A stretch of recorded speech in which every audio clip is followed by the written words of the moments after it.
Yo, what's up guys? Welcome back for another DevPro Duel video. Next match here, yeah, very nice. So the Monarchs still testing them out. The new support from the structure deck. I think we all saw the deck list from the OCG past week. So very interesting choices, but yeah, as I said in my OCG metagame breakdown video, their metagame is completely different. Same with their ban list, so most choices like Kuras, for example. Yeah, Kuras is not good in here for our current DCG list, DCG meta. There are much better choices for that. Just to name an example. So yeah, this is my current list. I mean, a few changes I've made. We have Thestalos. Mega Thestalos is good. I mean, it's not a perfect card. It's of course good in the opening hand. You can see your opponent's opening hand.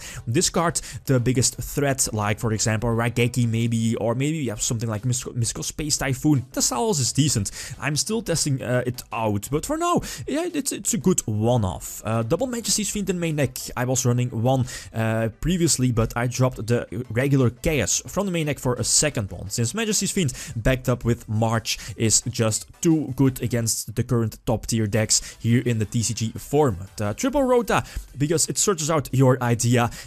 I think you have to run Rota, especially at 3.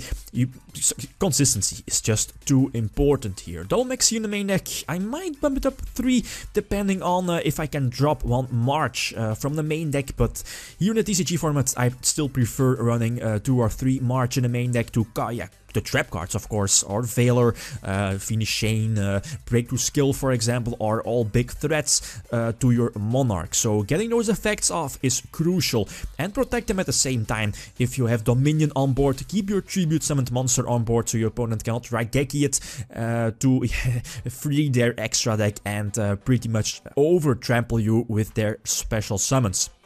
So, yeah, for the main deck, Escape is still at 1 on the main deck. You have to run Escape, I think. It gives you a follow-up during your opponent's turn. 1 return, it's currently at 1, but sometimes I'm missing a second one in my deck, but currently I think just 1 is fine. So yeah, let's see a few duels, and after the duels I'll come back to the side decking, since that's going to be important, since we all know that Monarchs do have a lot of counters. So let's hop into the first game. Alright, the first duel. Yeah, playtesting against our current DCG top tier decks like Burning Abyss, like Shuttles, I believe, and Satella Knights. I get to start, so yeah, that's quite good normal summon idea.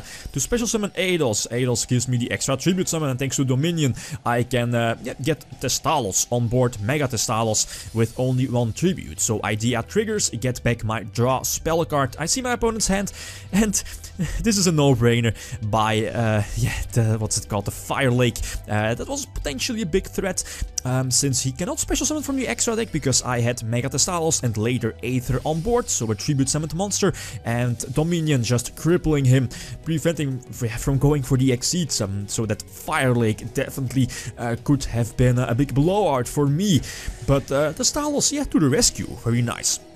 And here I think I can go for game, eventually use Erebus to, I think, banish his face down monster, get a search with return, and I can attack with everything. He only, quote unquote, only has 6,000 life points left, so I can attack for game. Very cool that Monarchs with a new support can OTK out of nowhere, especially thanks to Aether.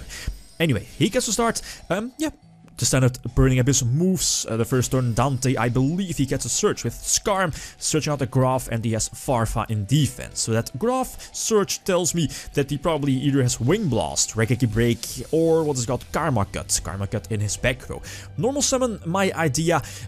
He break those skills. Okay, yeah, I don't have a follow-up though, but that's why I set my Stormfort here, since both Stormfort and the idea on my side of the field make sure that I can use Aether in my hand to get it on board, to have that tribute summoned monster and set up my grave. He has to Wing Blast Dominion, since again Dominion prevents him from Exceed summoning. Go for, I think he eventually goes for the third Dante, right? So here, the Stormfort does not target, very cool, so I can tribute the new Dante. He goes for double Downward, since he knows that the Mega Chaos on board is going to be yeah, send back to my hand. And during his end phase, I'm going to special summon the trap card here. The original Monarch is a nice wall, very cool that you can also use it during your opponent's turn. So Mega Chaos wrecking his field, so both downers are removed. I think I tribute one with Stormfort and used Dominion to get Mega Chaos on board with only one tribute. And yeah, he only has one Dante, so he's going to stall. Yeah, with all of those Burning Abyss, he can just special summon them and pretty much, yeah, bank on them. So I have that second march. I think that's my only strategy for now. Protect my tribute monsters so that my Dominion is somewhat safe. He does have a few outs to this, like Wing Blast, maybe Mystical Space Typhoon, to pop, or at least get rid of my Dominion, so he can use his extra deck. But now, Erebus coming through, sending back, I believe it was a Sir, right? Yeah, also the double Skarn was a strange move on his part. In the end, it's not going to matter that much. So set the escalation. Eventually, he reveals a Sir, so chain escalation on his Sir. Mega Thestalos' hand. I see the Dark Hole. Yep, Dark Hole is not going to save you due to March protecting the tribute monsters, and I use Erebus' grave effect, so discard a Monarch spell trap from my hand, get back a Monarch from my grave, which is Erebus, so I can bypass his, what is it, is it Rubik? I think, yeah. Send it back to the deck and attack for a game. So quite easy, but he had a field spell, Dominion definitely coming through here. Next, Shuttles. So I get to start. Normal summon, my idea. You know the deal. Pretty much all is the same. Use Return. The one-off Return. Get Aether. Chainlink 1, Chainlink 2, Chainlink 3. Get a Search, which is going to be the Erebus, I think. Yeah, since yeah, most of the time I'm going to special summon a second copy of Aether with the Aether, so I can make sure that I have an Aether during my opponent's turn. Which is nice if I have a return, which is that's what I wanted to say.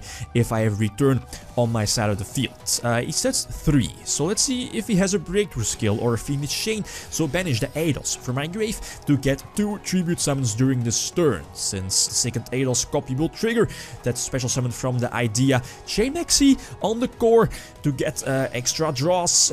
Maybe end up with a bit too many cards in my hand, but I think I can go for the game here. So the third Aether, the third Aether hits the board, and I still have that second tribute summon going, so I can Pendeity, get more draws.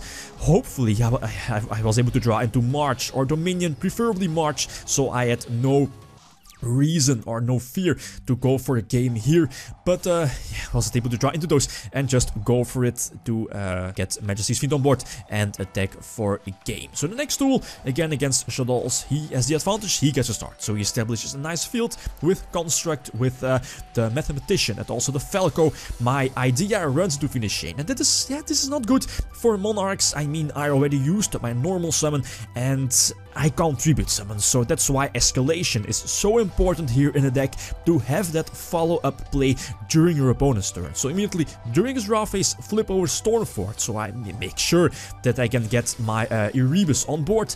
He activates Raigeki, so I'm forced to use escalation already to, yeah, of course, Erebus will send back the Construct, will set up my grave with both the original Monarch and of course the Pendeity draw card. And idea also triggered, get back that draw card from my banished pile. Here in the end phase, very cool, that one tagged copy of a reinforced truth. Indeed, special summon that idea from the deck, immediately special summon the Eidos, and very important for this is to just to get Eidos in your grave, again providing 2 tribute summons during your own turn, and that pretty much guarantees that you can OTK your opponent. So go for Mega Chaos. Mega Chaos is so good against Shadows and against Burning Abyss, but against most decks it's quite good, since your Eidos, your Vassal, is a dark, so most of the time you'll be banishing 2 cards from the opponent.